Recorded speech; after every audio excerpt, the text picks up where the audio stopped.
Welcome everybody to Red Suit Interviews, and we are joined by a man, a myth, a cloud of sorts, Mr. MindWavesTV. How are we today?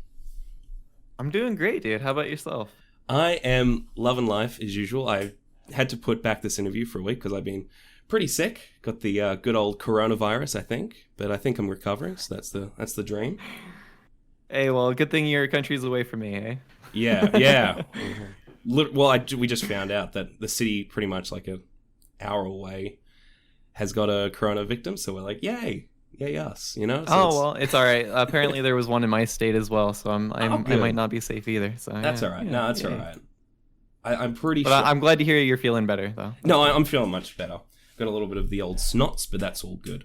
But anyway, for those who don't know who you are, please just let everyone know on my channel who you are and what do you do. Yeah, so people call me MindWaves. MindWavesTV on Twitch. I stream about politics. Didn't always used to be that way. For a long time, I was just a League of Legends streamer, and back then I was MindWaves LOL. But yeah, now we're MindWavesTV because brand, and I don't want to be associated with LOL because that's a terrible game and you should never play it. Yeah. What else? I do the Big Brain podcast, which is a sort of roundtable panel show. I don't know what the fuck you want to call it, really. I call it a podcast, but podcast seems to be anything these days. Yeah, so we do that like every Tuesday. It's just like politically focused. We do like current events and we try to bring on, the biggest Twitch streamers we can get on there that are politically minded, I guess you could say. Yeah, I know what you mean. You're sitting there just like how you feel like everyone claims everything as a podcast. I had that same sort of thing as well for my show. It's like, I'm like, everyone's like, oh, it's great being able to do a podcast or like doing this sort of thing. I'm like, it's an interview show. It's not a podcast. But it's essentially the same thing, like to its fundamentals, I guess. I think the podcast are like, it's a big broad spectrum now. Yeah, you start playing with the platform of what is what it means to be a podcast, and it kind of seems to be I don't know, an amorphous sort of concept these days. So I don't know. Yeah. Anything that has more than one or even just one person talking and is recorded, I guess, could be considered a podcast. Yeah, pretty much. Yeah. I don't even think need more than one. Was you say just one person or more than one? Yeah, probably just one. Yeah, like the Bill Burr podcast. That's probably like one of the most famous ones, and that's only him. Yeah, true.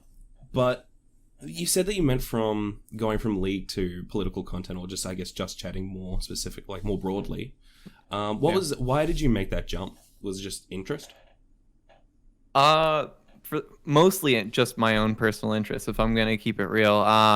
So there was, I think I played League of Legends and other games. I even did like StarCraft mainly as like my main game for a while, but I was able to kind of carve out a niche community of my own, but kind of ran into growth stagnation. Like I'd stagnate at like 30, 50 viewers with like StarCraft, which is like the best I ever did with gaming. And I realized that like the community was like fucking small and wasn't really going to go anywhere. And I also realized that having to like log into a game every single day for a stream really made me not enjoy the game like I used to. So I was like, I kind of want to move away from this content. And every once in a while, I'd be talking with like my friends or just with like my chat about like politics and like stuff that I'm personally interested in. And I found that those moments on stream when I was like talking about stuff that I was actually passionate about was far more fun for me and actually got the chat more engaged with my content. So in my personal life, I really don't like politics is a huge interest of mine personally, and I don't really have a lot of people to share that interest with in my personal life. A lot of my IRL friends are not very politically minded. And then a lot of the people that I have in my personal life that are politically minded usually don't share my political views, right? So being able to like branch out and talk to other people that are also interested in politics and stuff like that was kind of like mainly what brought me over to do it. That, and plus I noticed that my content just felt more interesting when I was talking about politics anyways. So yeah, I decided to do that and rebrand and all that shit. Yeah, no, I totally get with that. I guess it's interesting now, like both of us being able to have, because I had that sort of thing. Being able to discuss different things that you generally don't have with the people around you in terms of like the areas or topics. But what initially got you interested in starting streaming? What about it for you was the big jump for you? Okay. Well, for a long time, I viewed it more as a hobby than anything. I thought that like, well, because every night I would just smoke weed and play League of Legends with my friends, anyways, right? And I was like, I could just be doing what I do every night, but like do it on stream and like meme around with chat and shit, right? And I was like, me and my friends are like fucking goofy dudes. Like like it'd be funny content, right? It turned out it wasn't that funny of content or good of content because again, League of Legends, but yeah, yeah, so I just started doing it and I liked it. I think I kind of got addicted to that sense of like growing a community or like having like a sense of like community with like your own followers and stuff like that.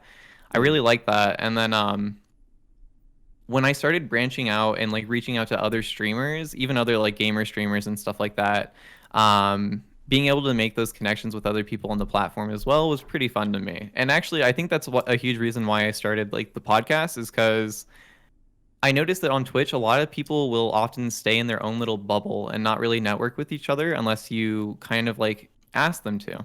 And there's a lot of people out there like looking for a reason to network with other streamers and stuff like that. So when I was in like this small political community, after I had switched to political content, a lot of people were throwing around ideas about working with each other and stuff like that, but never really did it. So I was like, well, fuck it. I'm gonna put this shit together. I'm gonna do we called it like the Twitch political roundtable, right? And I was like, I'll organize it and shit. I'll get people together. And then maybe what we could do is we could like basically pass off who hosts it each week. Basically, that ended up not really working out. Either people weren't interested in like picking up the host or like just people weren't like, I don't know, dedicated to the idea or whatever. So I was like, well, fuck it. Instead of doing these like Twitch political roundtables, I'm gonna rebrand it. I'm gonna make it my own show, and just do it on my channel every week. And that's how we got the Big Brain podcast. So, and I guess my biggest goal with that was always to just kind of like help people network with each other, bring attention to politics on Twitch and like how many other peoples with different opinions there are on this platform. So. Yeah, and going on to that, the Big Brain podcast, dealing with, I think one of the hardest things as well, especially when you're trying to, I guess, mediate or moderate conversations, generally around politics, because there's just so much like baggage that can come along with it in terms of are you doing like, are you representing things appropriately? Is you using a responsible platform, etc. How do you manage for yourself to keep, I guess, things responsible and not go off the rails? Because sometimes, like, depending on the platform, because I've seen you do, like, for me personally, I think you do a really good job at it with making sure that other people have their say and making sure that people are doing things fairly. So how do you try and manage those things responsibly? Honestly, I don't think there's any set rules that I could really give out and be like, these are the rules to follow to like responsibly platform and like do that. But like, there's been a lot of lessons that I've learned over the time that I've been like hosting these things. I think, so like, I think you obviously have to look at, first of all, who you're platforming, right? You don't want to be platforming somebody that's like, I don't know, like secretly a Nazi, right? And you're not aware of that, and then you bring them on their platform and they're espousing like Jewish question shit, and you don't know how to fucking push back, right? Like that's not a good idea. So like learning who the fuck you're platforming is probably a good idea. I learned that lesson when I invited what was that one dude? It was from the N-word saga. Oh god, not Cormentine, the other guy. The guy who was Street News or whatever. Yeah, the Ghetto News Network guy. Yeah. I forget the other name he goes by. But yeah, so when I had him on, I had not known about like his past sort of content or anything about the guy at all. And I just took the word of somebody else who had recommended it, like him, like because I had a gap in the roster, and somebody else was like, hey, well, you can invite this guy and fill in that gap or whatever. And I did that, and then I found out that, of course, like he didn't really add anything and kind of just hijacked my platform for his own purpose. And so yeah, that was a lesson learned. I don't know. There's so many other lessons to be learned, really. Like, I think it's all about like what you want to get out of, like, what's your goal for your content, right? Mm, So like things that are important to me is like I try to have as diverse of a cast as possible. Um, this isn't just like about identity, like I like having like male and female representation, although that does weigh into my like the factor of like who I platform, but also yeah. like diversity of thought, like not just having all lefties on a podcast, having like some righties on there to like contribute, and like when I do make the decision to have people like of opposing views, making sure that I can have people that represent both sides adequately, or as best as possible, right? um yeah, so just like things like that. I don't really know if that answers the question or not, honestly, but yeah, it's very hard waters to like Oh yeah. responsibly platform and like moderate shit. I don't know. You kind of just have to find your style and see what works for you. No, I A lot definitely of can trial and understand error. that. Yeah, and even going further into that with the moderation, or this has been a thought that I sort of thought about, especially when you have people, like especially like very far right people. I'm not too sure if you've had many that have gone on like necessarily your show, uh, Hmm. but I guess there's this idea that we should like we should have definitely competing views over things. Like it's important to have definitely left leaning views as well as there is right leaning views as well. But at the same time, depending on like the extremism of it, it's sometimes difficult to like responsibly put people on. How is it? How do you find that line between we need to make sure we have two sides of this, but without going to like the extreme or going too far where it's like I don't actually need this person on my platform. Right. So I think there's a lot of conservatives that or like right leaning folk that might get mad when I say this, but honestly, like I hardly agree with any of the like right leaning guests that I bring on, and I think a lot of their views are problematic. However, what my goal is to not invite them on as a sort of punching bag for like the guests that are like left leaning or the ones that I might agree with in quotation marks, right? But like I want to make sure that like if I know that like I'm platforming somebody like so like there's a difference between platforming somebody like I don't know if you're like familiar with like Red Pill Gaming, who's like a Vaguely, pretty yeah. obvious vaguely. Okay, yeah. So he's like pretty much like a dude that like spreads around the Jewish question and like Yeah. memes around about like ethno states and stuff like that, right? Like there's a difference between platforming somebody like that, which is something that I would not do because like no matter who you bring on to challenge that person, they're not gonna they're not gonna debate in like good faith, right? They're gonna basically argue in bad faith, straw man, or if they get pushed too hard, they're gonna result into like just mudslinging, right? It's not going to be Yeah. very productive. So there's a difference between inviting that person and inviting somebody like Lecture Fan, which is somebody that like while I disagree with very hardly, or very much so, I think still argues in good faith. He's able to have like a conversation and stuff like that.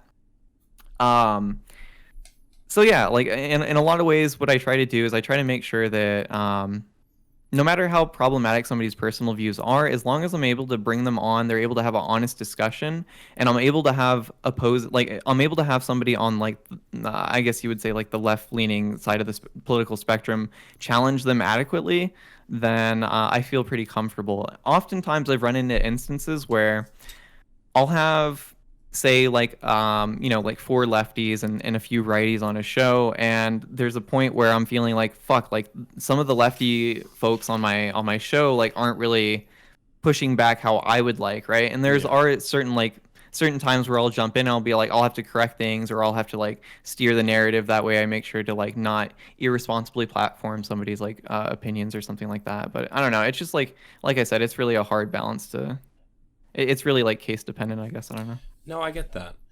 Uh, and I guess from going into that, because obviously they're probably one of the biggest things on your channel has been the N-word saga. Uh, and I think Yeah. I think for you as well, that probably was like a big learning point for you in dealing with or having guests as you've said before. For you, how do you now look back on that podcast? Do you regret it? Do you cringe at it, or are you proud of it? Like, how do you look back and sort of think about it now? I honestly, I haven't really thought about it too much since after the initial like aftermath. You know, it's not really something I think about, but I I I I think looking back, it was good content, obviously, right? Yeah. So there's that. However, it did make me think about like, is this the type of content that I really want to do? Do I want to become like a sort of like Raj Royale 2.0, but like more politically focused? I'm not. The idea of that really made me uncomfortable. I didn't want to just have my podcast become a shit show just for content's sake, you know? So I think more than anything, that episode made me realize that. It also made me realize that because this was right around the time that my podcast had started becoming popular, or gaining more traction, I should say. And then it made me realize that I didn't want just doing the podcast every week to like define myself as a streamer. Like I Yeah. didn't want to just be known as like that dude with the podcast that once had Destiny on and you know like I didn't want to be known for like all that shit.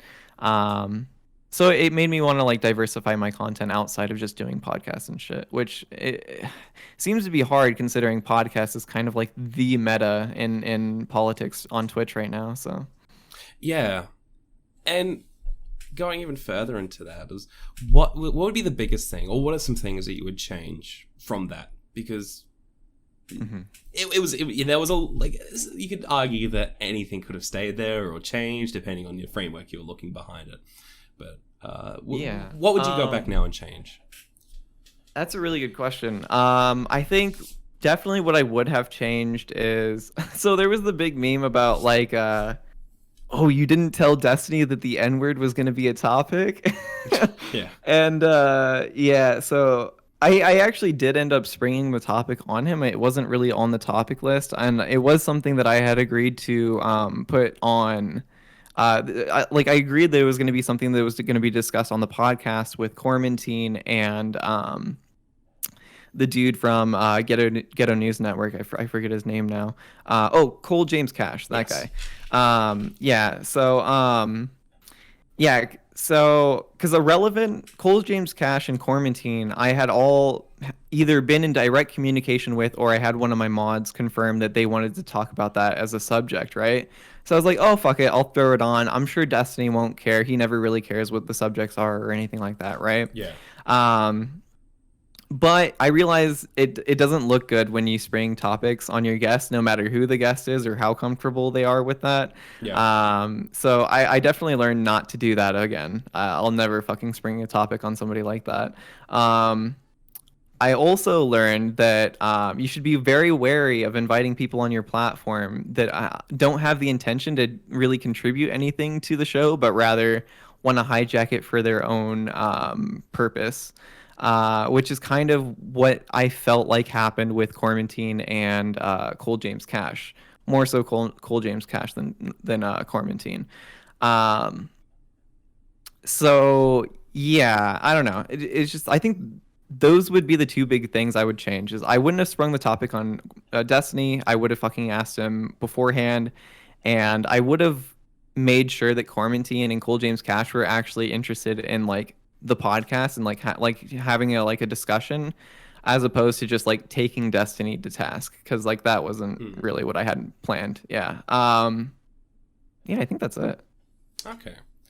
And even going from there, like, what have you, the long-term, I guess, ramifications from that podcast, especially with relationships? Because that podcast, especially like with drama around it, had put certain streamers with you like in awkward spots.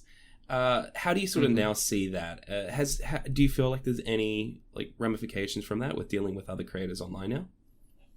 Oh, definitely. I mean, ever since I started being like associated with Destiny, I think that alone has kind of like made people very wary of associating with me. there's a huge portion of the Twitch sphere, at least the politics put up Twitch sphere, that are very much like anti-Destiny, just fucking hate him, loathe him with every bit of their being, and a lot of those people I pissed off. A lot of the look, I don't know. There's a lot of fucking people I cut bridges with that like there's no chance in saving. Let's see. I cut ties with Lottie Blix. I cut ties with fucking Bad Bunny. However, I think that started well before the N-word saga started. But I mean, that only fucking added fuel to the fire on with the Bad Bunny situation. There was the whole Mike from PA fucking fall through. There was the who else fucking, I don't know. There's a bunch of people. Some people I've mended relationships with. I think people like Gushin are me and Gushin are pretty cool now. Lance from the Surfs, we're pretty cool. I think we both are trying to like put all that drama shit behind us. But yeah, there's some that are just irrevocable. Like oh yeah, Mark Monkey, initially was like fucking hated me like over the Destiny stuff, but as I've done more like podcasts with Mark Monkey on it, he's like warmed up to me and is like willing to come on my show now. Yeah, I don't know. It's a shit show, but I think actually more than anything, what I learned from that whole N-word saga and like all the burning of the bridges was I can't really give a shit about what other content creators think of me or their communities, because it really doesn't do anything for me or my content or my community. Yeah. And the more that I stuck true to like my principles and like what I believed, I noticed the more support I got for it. So so fuck them, I guess. I don't know. Fair enough. Yeah.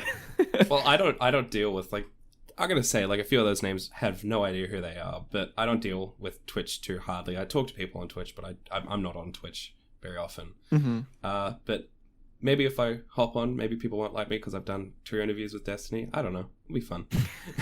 Maybe. We'll see. Yeah. Yeah. So going from there, so you're talking obviously with like the, I guess, left wing Twitch.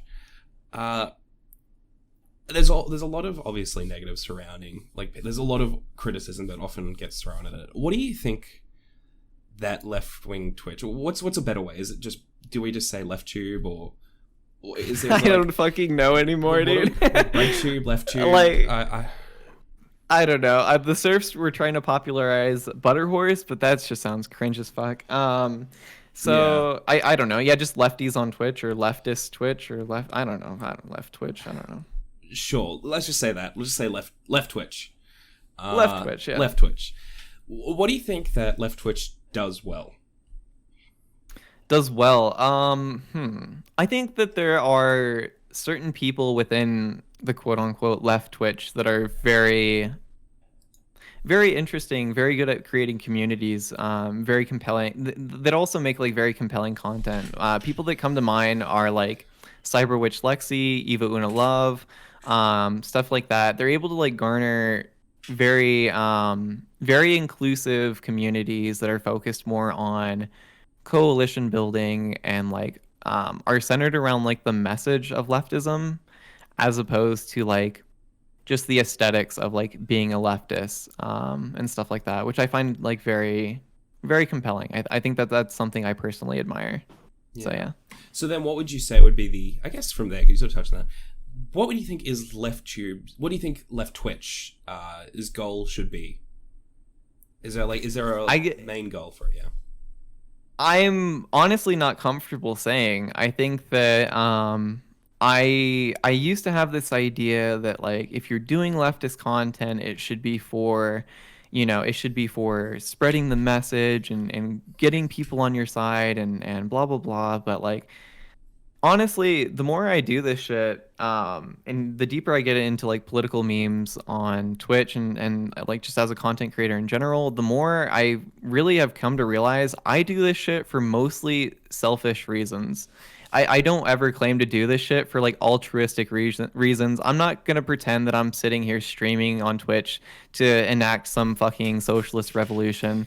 Ultimately, I'm not a revolutionary, and neither are any of the fucking LARPers that ask for that shit of their content creators. So, I don't know. I think that it should be, if you're a leftist on Twitch and you're doing political content, or even if you're not, your content should be whatever you want it to be, and your community should be whatever you want it to be as well. And I think that as long as you're not out there making or like giving leftists a bad reputation, or like putting across like the wrong message, I guess, um, then I have very little reason to like criticize you. Like do you, boo.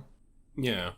I think Eva Una Love puts it very, very well when she talks about, or they rather talk about diversity of tactics, and like there's, it doesn't really do me much good to like go and like shit on the way that other people do leftism on Twitch, when we can all kind of like do it our own way and garner our own communities and stuff like that, So yeah. Mm.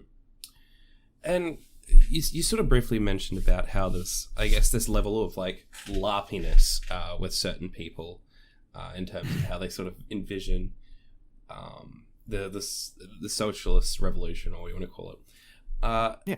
Do you now? There's also been a criticism levied against, I guess, further left politics as well, about being too idealistic. Sorry, I should say.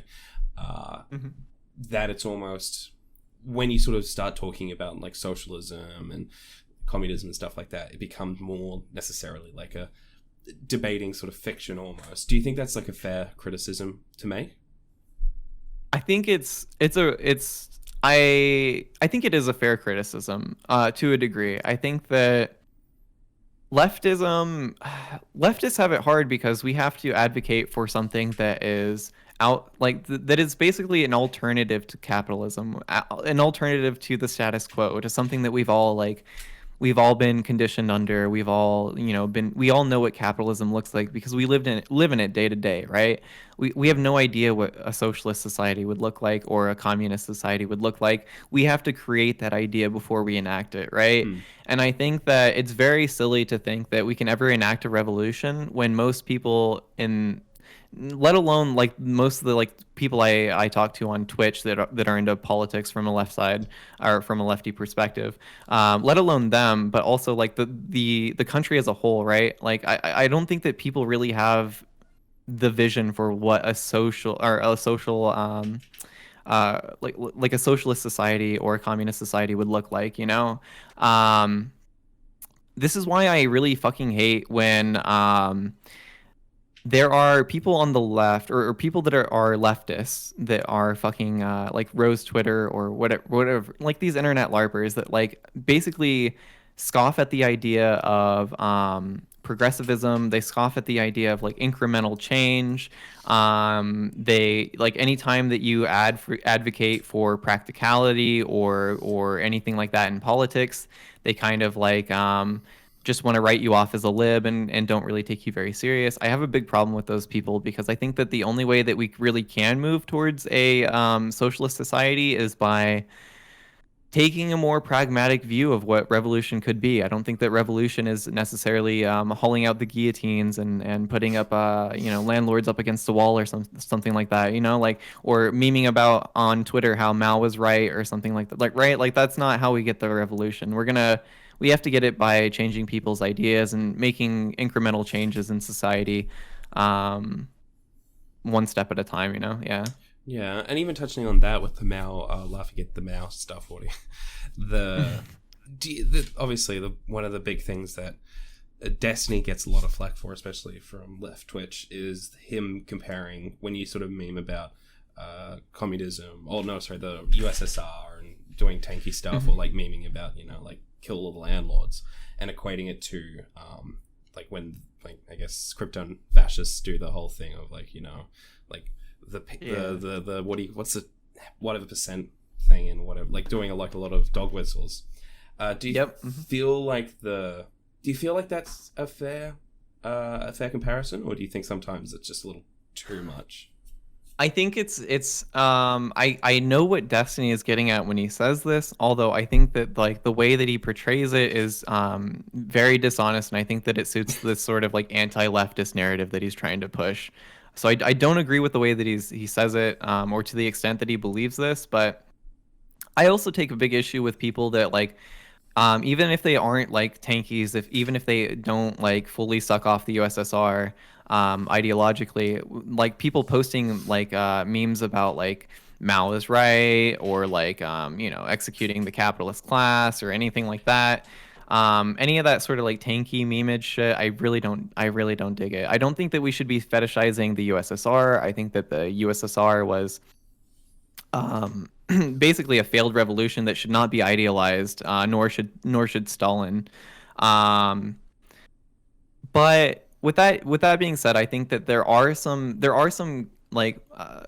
like one place that Destiny goes too far when he makes these sorts of like criticisms is he says that like, oh, saying things like comrade like it sounds like a dog whistler, and I'm like, dude, all right, calm down. Like comrade has been around since before like leftist movements. Like it was used not in the just in the USSR, it was also used in the French Revolution. It's like I'm totally fine with certain imagery and stuff like that when it comes to leftism, like saying comrade or like maybe even like the rose and stuff like that. I think it's fine because I don't think that stuff has been tainted and is like too far gone. I think that we can use that as like a branding thing. It's like you wouldn't ever like go up, like a Buddhist would never like go up to you and be like, oh yeah, I'm taking back the swastika. To me it just means the sign of brotherhood.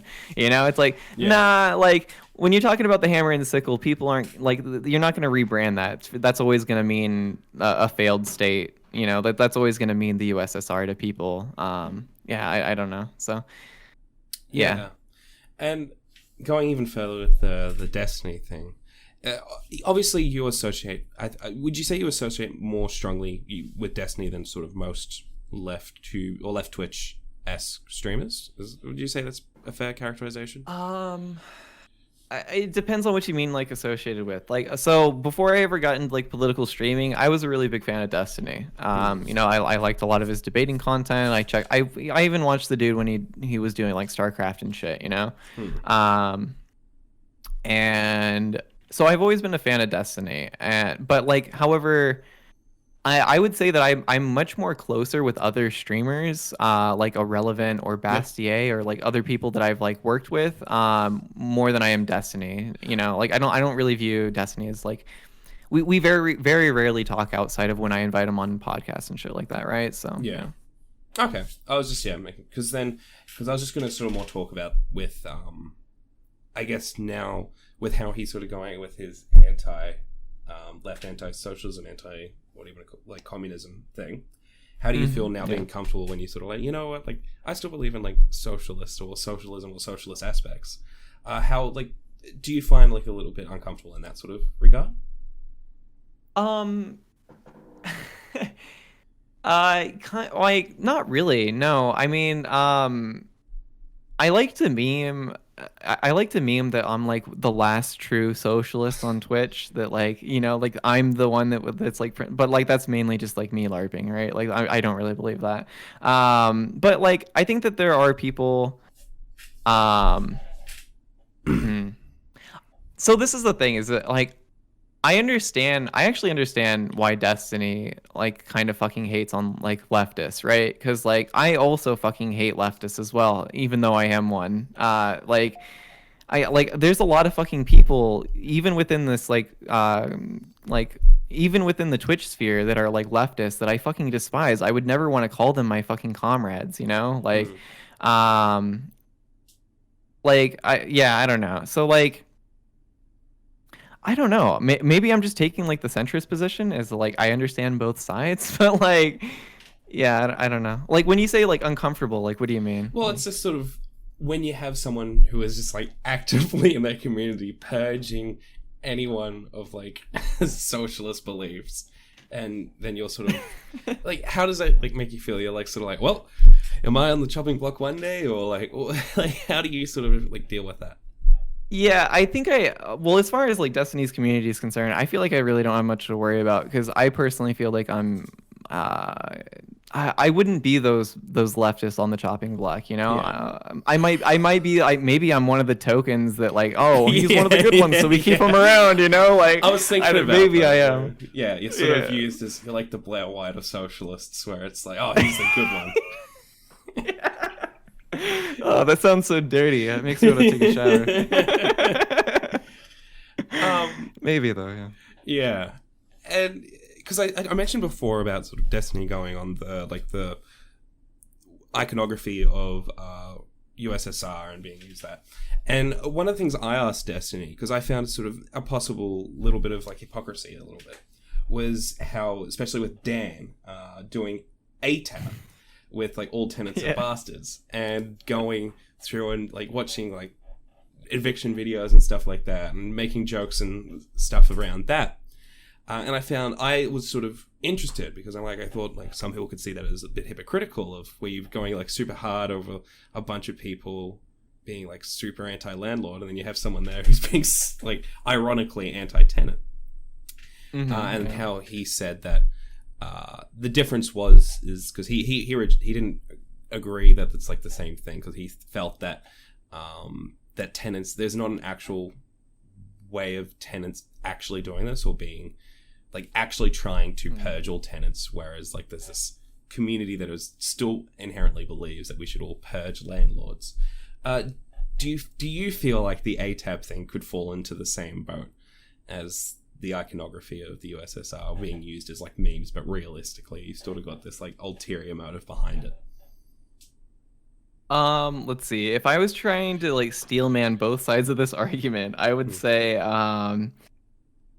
like, so when it comes to the ATAB thing, I know that Dan is widely like, I know he's joking with a lot of that shit. I know he's putting on a character when he's like, oh yeah, get him the fuck out of there, you know, like, oh, you gotta like, you're on a fucking iron lung, fuck him, like put him on the streets, like when he's like, I know that's a character, that's not really Dan, right? Because like we've talked about housing and like how he really feels about the issue. He cares about fuck, I hate saying this because Dan is cringe sometimes, but like he does kind of care about like the tenants that he has, right?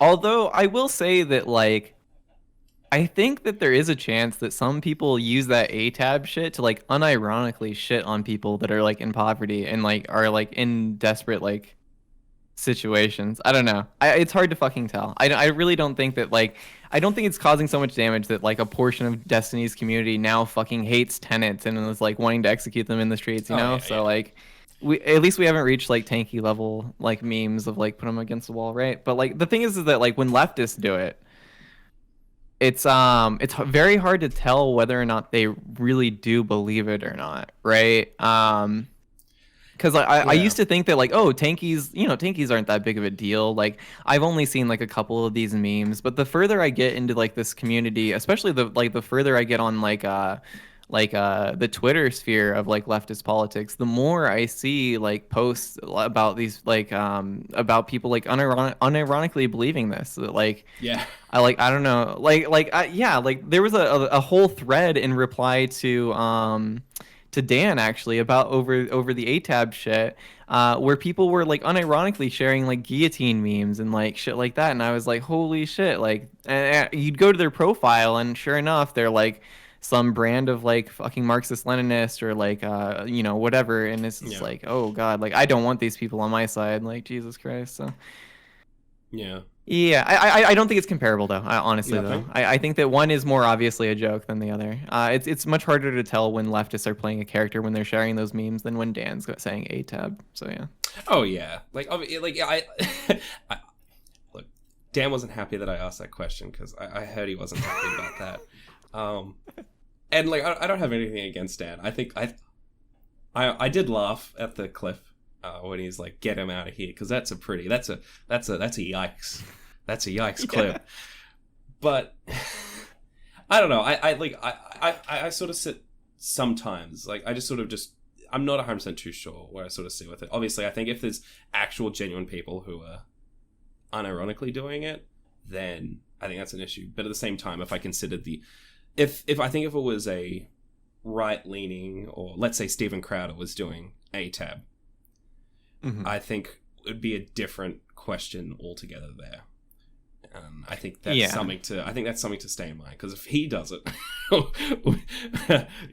we know where that's going. So yeah, definitely. Yeah, and I guess you mentioned like towards the start of this interview, and you tweeted as well about this. I'll just get the tweet up. Can I get it? about the tweet you said was, not gonna lie, I'm not really sure where I fit in this whole leftist creator content creator sphere. Everyone just knows me as the dude with the podcasts, but like everyone has a fucking podcast these days. I admire those which are able to carve out their own niche. And you mentioned before how that's now something you're trying to work on, or you sort of care more about trying to, I guess, be your own thing. And in that case, how do you think you try and separate yourself from other creators in your field, or do you think that, or you're not at that point where you're sort of you're comfortable, like you're not too sure where you've really found your like shoe where you're comfortable in yet? Yeah, I think I'm still there, honestly. Like, I'm still trying to figure out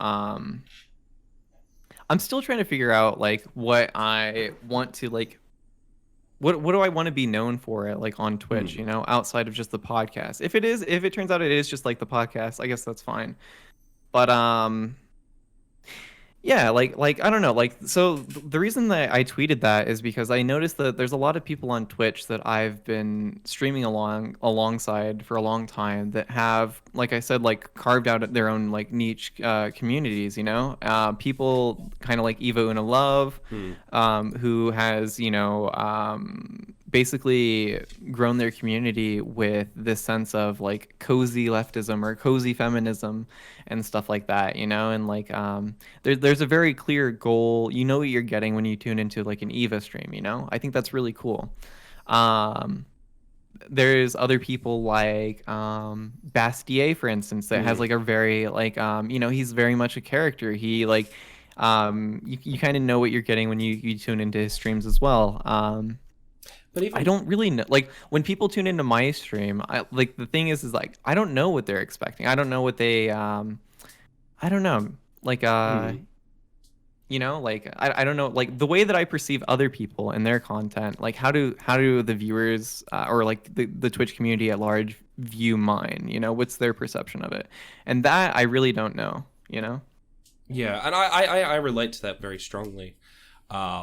Because even for myself, like trying to like, I'm just a dude in a red suit. That's literally my niche.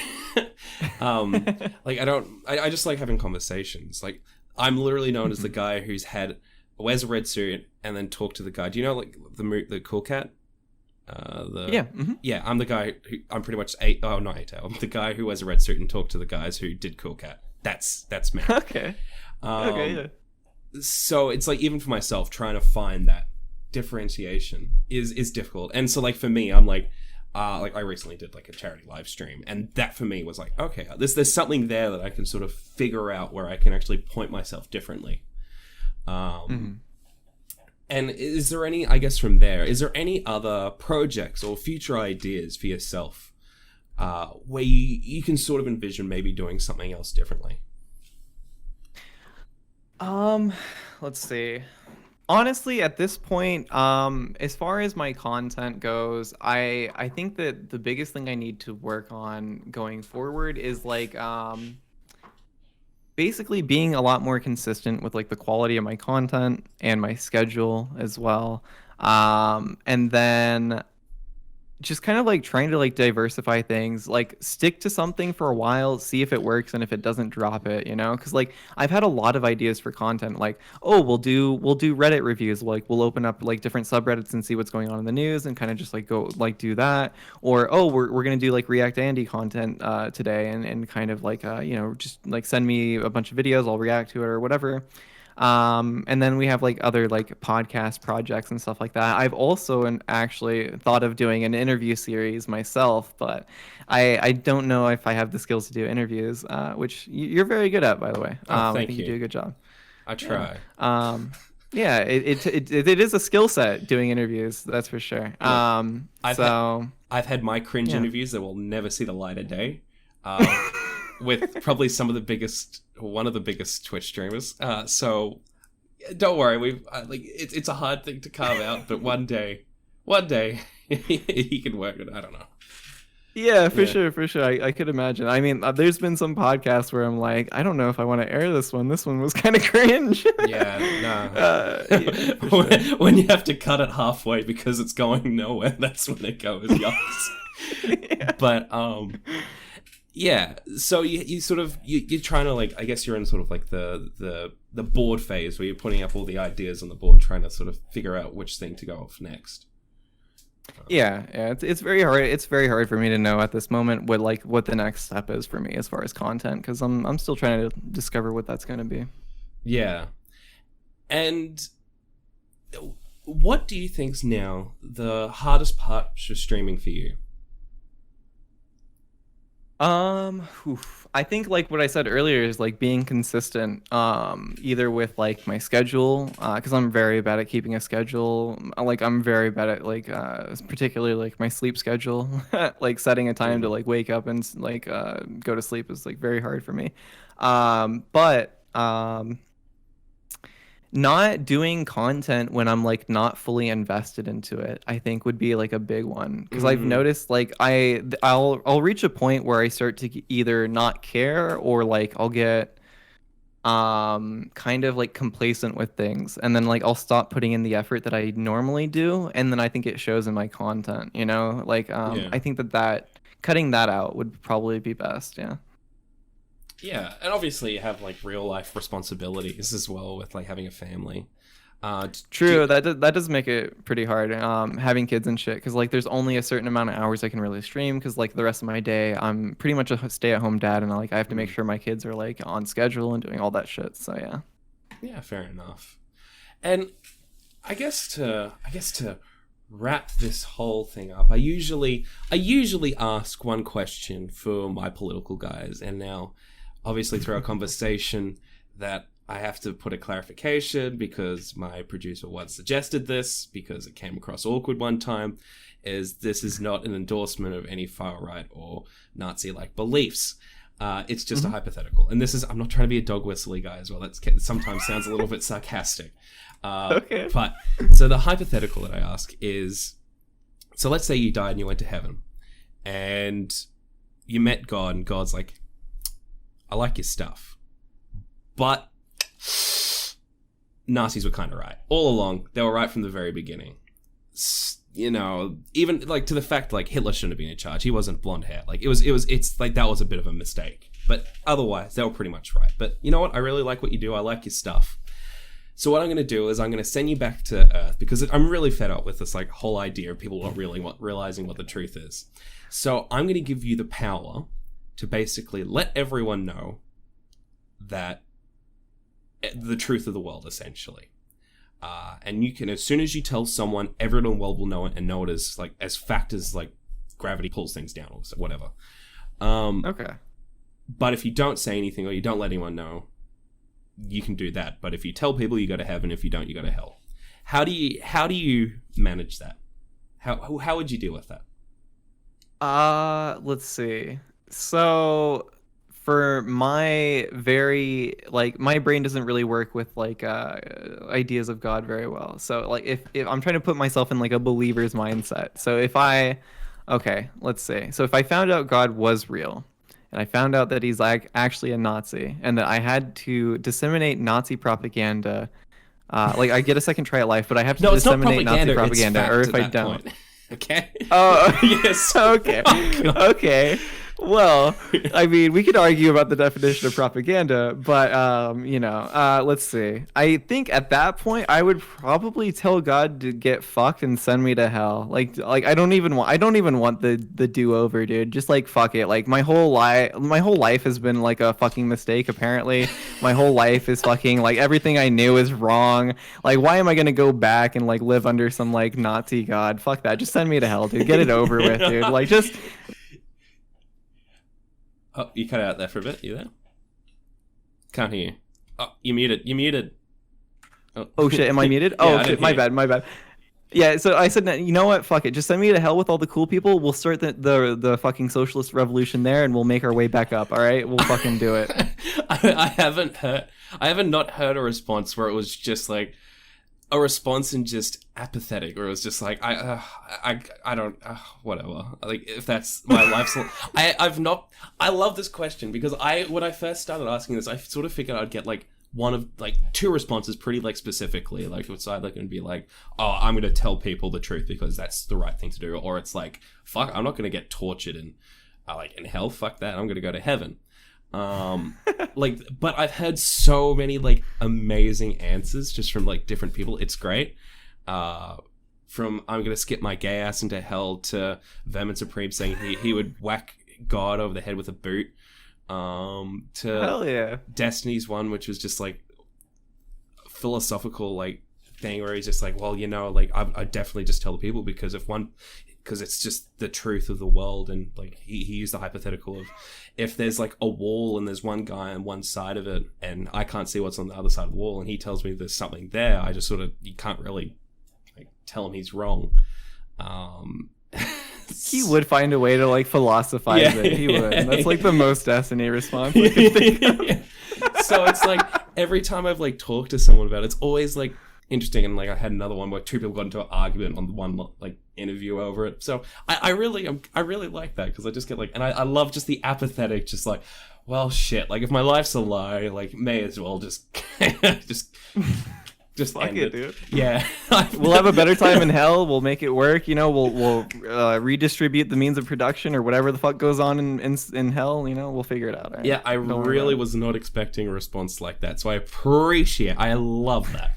I really love that. Hey, there's nothing that'll break leftist infighting like a shared goal of escaping hell. Am I right? So I think that's true.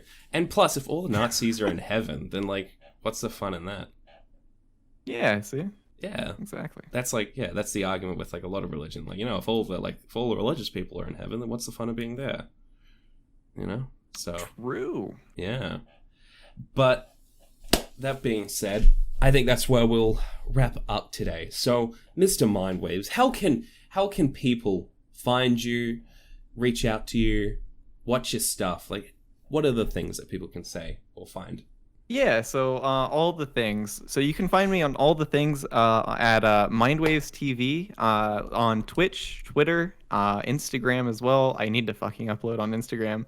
Holy shit, that's a dead platform for me. You can also follow my community on Discord, which you can find the link on my Twitch channel as well.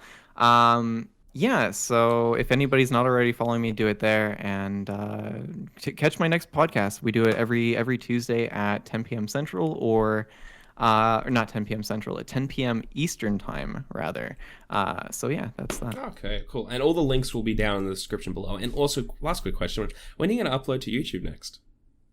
I actually posted on my Twitter. I was like, "Oh, I'm finally uploading a video again." Yeah, and then the processing just fucked it. I don't know, it fucked it somehow. Like it didn't finish processing, so I have to re-upload it. I have like 2 videos. Like I'll do that probably fucking after stream tonight, actually. So hey, look forward to it after tonight. Yeah. I will do that, guys. I promise. Yeah, I feel so bad for the people that follow me on YouTube and are like, I get it in my chat all the time. Like, hey, when are you uploading a video again, dude? It's been 2 months, and I'm like, dude, soon. Okay, I have like 30 videos. All right, calm down. Yeah, like, they're just rewatching the Mike from PA video, just going like, oh, yeah. One day we'll get the next thing. Oh god, that's a type of hell right there in and of itself. Just repeatedly watching that video. That was such a shit show. But all the links for all the Twitter and stuff like that will be in the bottom for my YouTube video, not in your Twitch, but on the bottom of your Twitch, but.